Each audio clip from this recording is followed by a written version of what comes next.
Halo, selamat datang di channel kami. Di video kali ini, kami akan menjelaskan secara mendetail mengapa banyak investor yang menjual saham atau aset kripto saat harga anjlok dan membeli saat harga naik, dan bagaimana cara mengatasinya. Mungkin kalian pernah mengalami situasi seperti ini. Kalian membeli aset A dengan harga Rp10.000 per lembar, berharap harganya akan naik. Namun, beberapa hari kemudian, harganya turun menjadi Rp9.000 per lembar. Kalian merasa panik dan takut rugi lebih banyak, lalu kalian menjual saham A dengan kerugian Rp1.000 per lembar. Kemudian, melihat saham B yang harganya naik dari Rp5.000 menjadi Rp6.000 per lembar dalam waktu singkat. Kalian merasa tertarik dan ingin ikut untung, lalu kalian membeli saham B dengan harga Rp6.000 per lembar. Namun, tidak lama kemudian, harganya turun menjadi Rp5.000 per lembar. Kalian merasa kesal dan menyesal, lalu menjual saham B dengan kerugian Rp1.000 per lembar lagi. Apakah kalian tahu apa yang salah dengan perilaku kalian? Apakah kalian tahu apa yang menyebabkan kalian melakukan kesalahan-kesalahan tersebut? Apakah kalian tahu bagaimana cara menghindari kesalahan-kesalahan tersebut di masa depan? Jika kalian ingin tahu jawabannya, silakan simak video ini sampai selesai. Di video ini, kami akan membahas beberapa faktor psikologis yang mempengaruhi perilaku investor di pasar saham seperti overconfidence, loss aversion, framing, dan anchoring. Kami juga akan memberikan beberapa cara atau solusi untuk mengatasi faktor-faktor psikologis tersebut, seperti menetapkan tujuan investasi yang jelas dan realistis, membuat rencana investasi yang sistematis dan disiplin, mencari informasi yang objektif dan bermutu, melakukan diversifikasi portofolio, mengevaluasi kinerja investasi secara berkala dan kritis, dan mencari bantuan profesional jika diperlukan. Sebelumnya, kami telah menjelaskan secara singkat mengapa banyak investor yang menjual saham saat harga anjlok dan membeli saham saat harga naik, dan bagaimana cara mengatasinya. Di video ini, kami akan membahas lebih mendalam tentang faktor-faktor psikologis yang mempengaruhi perilaku investor di pasar saham dan memberikan beberapa contoh dan tips untuk mengatasinya. Mari kita mulai. Yang pertama adalah overconfidence. Overconfidence adalah kepercayaan diri yang berlebihan yang membuat investor terlalu optimis tentang kemampuan mereka untuk memprediksi pergerakan pasar dan mengabaikan informasi yang bertentangan dengan keyakinan mereka. Investor yang overconfidence cenderung melakukan trading lebih sering dan mengambil risiko lebih besar yang dapat merugikan mereka pada akhirnya.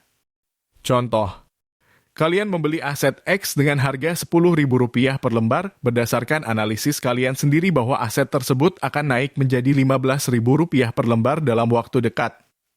Namun, setelah kalian membeli aset tersebut, kalian mendengar berita buruk tentang perusahaan X yang menyebabkan harganya turun menjadi Rp8.000 per lembar.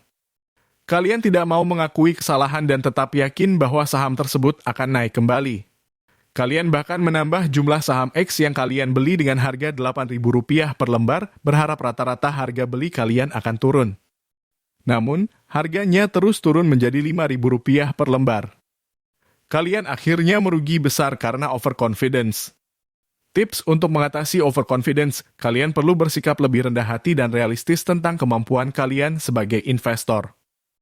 Kalian juga perlu selalu memperbarui informasi dan pengetahuan tentang pasar, baik saham ataupun kripto, dan tidak mengandalkan intuisi atau emosi saja. Kalian juga perlu menetapkan batas kerugian atau stop loss, dan keuntungan atau take profit untuk setiap aset yang kalian beli, dan disiplin untuk menjualnya sesuai dengan batas tersebut. Kedua, loss aversion. Loss aversion adalah ketidaksukaan terhadap kerugian yang membuat investor enggan menjual saham yang turun nilainya dan berharap akan kembali naik. Investor yang loss aversion cenderung memegang saham yang merugi terlalu lama dan melewatkan peluang untuk berinvestasi di saham lain yang lebih menguntungkan. Contoh, kalian membeli aset Y dengan harga Rp10.000 per lembar berdasarkan rekomendasi dari teman yang mengatakan bahwa saham tersebut adalah saham bagus dengan prospek cerah. Namun, setelah kalian membeli saham tersebut, kalian melihat bahwa harganya turun menjadi Rp9.000 per lembar. Kalian tidak mau menjualnya karena tidak mau rugi, dan berharap harganya akan naik kembali. Namun, harganya terus turun menjadi Rp7.000 per lembar. Kalian masih tidak mau menjualnya karena kalian merasa rugi lebih besar dan berharap harganya akan naik kembali. Namun, harganya terus turun menjadi Rp5.000 per lembar. Kalian akhirnya merugi besar karena loss aversion. Tips untuk mengatasi loss aversion. Kalian perlu menyadari bahwa kerugian adalah hal yang wajar dan tidak dapat dihindari dalam investasi. Kalian juga perlu memahami bahwa harga saham tidak selalu bergerak sesuai dengan harapan atau prediksi kalian dan bisa dipengaruhi oleh banyak faktor yang tidak dapat dikontrol. Kalian juga perlu mengevaluasi kembali alasan membeli saham tersebut dan melihat apakah ada perubahan fundamental atau teknikal yang signifikan yang menyebabkan harganya turun. Jika ya, maka kalian harus bersedia untuk melepaskan saham tersebut dan mencari peluang lain yang lebih baik. Ketiga, framing. Framing adalah cara investor menyajikan atau mempersepsikan informasi yang dapat mempengaruhi keputusan mereka. Investor yang framing cenderung terfokus pada perubahan harga aset relatif terhadap titik acuan tertentu, seperti harga beli atau harga tertinggi daripada nilai intrinsik sebuah aset. Investor yang framing juga cenderung terpengaruh oleh presentasi informasi, seperti grafik, tabel, atau warna yang dapat menimbulkan kesan positif atau negatif. Contoh. Ketika kalian membeli saham Z dengan harga Rp10.000 per lembar berdasarkan laporan keuangan perusahaan Z yang menunjukkan kinerja yang baik. Namun, setelah kalian membeli saham tersebut dan melihat bahwa harganya turun menjadi Rp9.500 per lembar. Kalian merasa sedih dan kecewa karena merasa telah rugi Rp500 per lembar. Namun, jika kalian melihat dari sudut pandang lain, kalian masih untung Rp500 per lembar karena harga saham Z sebelumnya adalah Rp9.000 per lembar. Kalian juga bisa melihat bahwa nilai intrinsik saham Z masih lebih tinggi dari harga pasarnya dan ada potensi untuk naik lebih tinggi lagi di masa depan. Jadi, kalian seharusnya merasa senang dan puas, bukan sedih dan kecewa. Tips untuk mengatasi framing, kalian perlu melihat informasi dari berbagai sudut pandang yang berbeda dan tidak terpaku pada satu titik acuan saja. Kalian juga perlu membandingkan harga aset dengan nilai intrinsiknya, bukan hanya dengan harga historisnya. Kalian juga perlu mengabaikan presentasi informasi yang tidak relevan atau menyesatkan, seperti grafik yang terlalu rumit atau warna yang terlalu mencolok, dan fokus pada data atau fakta yang penting. Keempat, anchoring. Anchoring adalah kecenderungan untuk bergantung pada informasi awal atau referensi saat membuat keputusan. Investor yang anchoring cenderung terpaku pada harga awal saham atau perkiraan awal pasar dan tidak menyesuaikan dengan informasi baru yang relevan. Investor yang anchoring juga cenderung terpengaruh oleh angka-angka acak atau tidak relevan saat menentukan harga target saham. Contoh, kalian membeli saham W dengan harga Rp10.000 per lembar berdasarkan perkiraan analis bahwa saham tersebut akan naik menjadi Rp15.000 per lembar dalam waktu 6 bulan. Namun, setelah kalian membeli saham tersebut, kalian mendengar berita baik tentang perusahaan W yang menyebabkan harganya naik menjadi Rp12.000 per lembar dalam waktu 1 bulan. Kalian tidak mau menjualnya karena kalian masih berpegang pada perkiraan analis tersebut dan berharap harganya akan naik lebih tinggi lagi. Namun, harganya tidak naik lagi, bahkan turun menjadi Rp11.000 per lembar dalam waktu 2 bulan berikutnya. Kalian masih tidak mau menjualnya karena kalian masih berpegang pada harga beli dan berharap harganya akan kembali naik. Namun, harganya terus turun menjadi Rp9.000 per lembar dalam waktu 3 bulan berikutnya. Kalian akhirnya merugi besar karena anchoring. Tips untuk mengatasi anchoring. Kalian perlu bersikap fleksibel dan responsif terhadap informasi baru yang relevan dan material.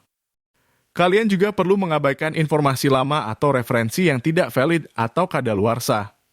Kalian juga perlu menggunakan metode atau formula yang rasional dan objektif untuk menentukan harga target dan tidak menggunakan angka-angka acak atau tidak relevan. Akhirnya, kita sampai pada kesimpulan. Setelah kami membahas tentang faktor-faktor psikologis yang mempengaruhi perilaku investor di pasar, seperti overconfidence, loss aversion, framing, dan anchoring.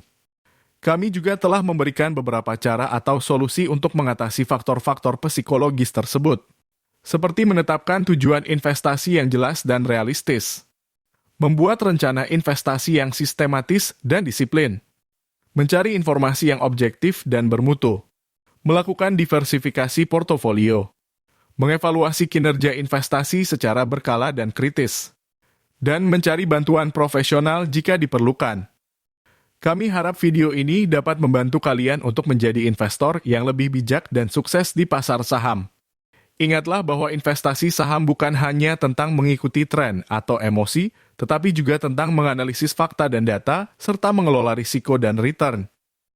Jangan biarkan faktor-faktor psikologis mengganggu proses pengambilan keputusan yang rasional. Terima kasih sudah menonton video ini sampai selesai. Kami berharap kalian mendapatkan manfaat dan ilmu yang bermanfaat dari video ini. Jika kalian suka video ini, silakan like, komen, share, dan subscribe. Jika punya pertanyaan atau saran, silakan tulis di kolom komentar di bawah ini. Sampai jumpa di video selanjutnya.